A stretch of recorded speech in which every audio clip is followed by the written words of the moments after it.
Okay, another drag rudiment, which is called the Ratamacue, which I like a lot. I use it quite a bit when I play, more in the bebop style of drumming.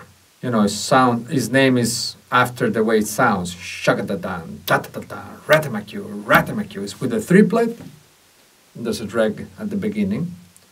I'll do it from slow to fast, and maybe when I get to the faster rate, I'll add some info.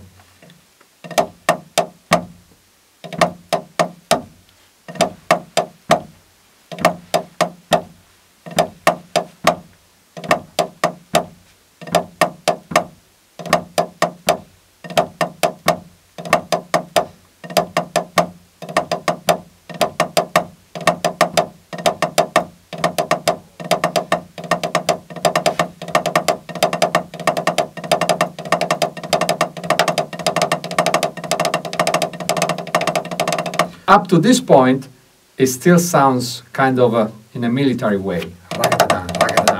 But when I play it faster, I try to, play the notes a little bit looser and more legato. And I try to do that because I want to get more of a jazz sound, which is a bit different, of course, than the, military rudimental sound. So it's this is a concept I use a lot. I use things that sound in a way, I try to make them sound different according to the style of music I'm playing. For example, and then I go back to the Ratamacue, going back to the paradiddle, the more military way would be like sounding kind of, to me at least, would be kind of more like.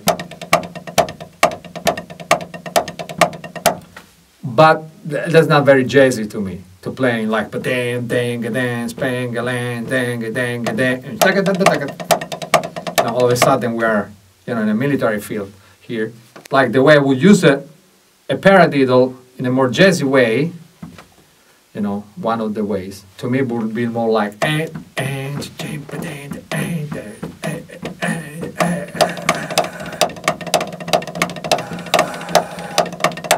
See how the body, motion changes from more vertical kind of to more circular, especially in the traditional, grip.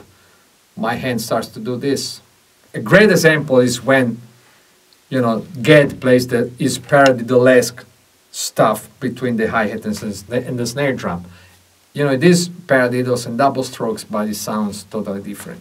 So having said that, and going back to the Ratamacue, this is my more jazzy, bebop, tribute to Philly Joe Jones version of the Ratamacue. Start slow with the military sound and go to the more jazzy sound. See what happens.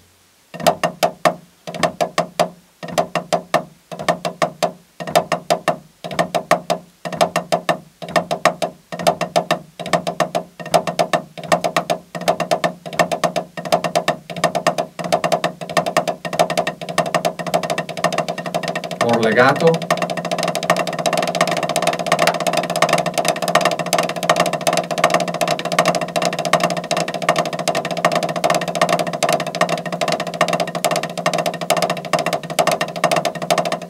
Back to more staccato, back to the military way, back home.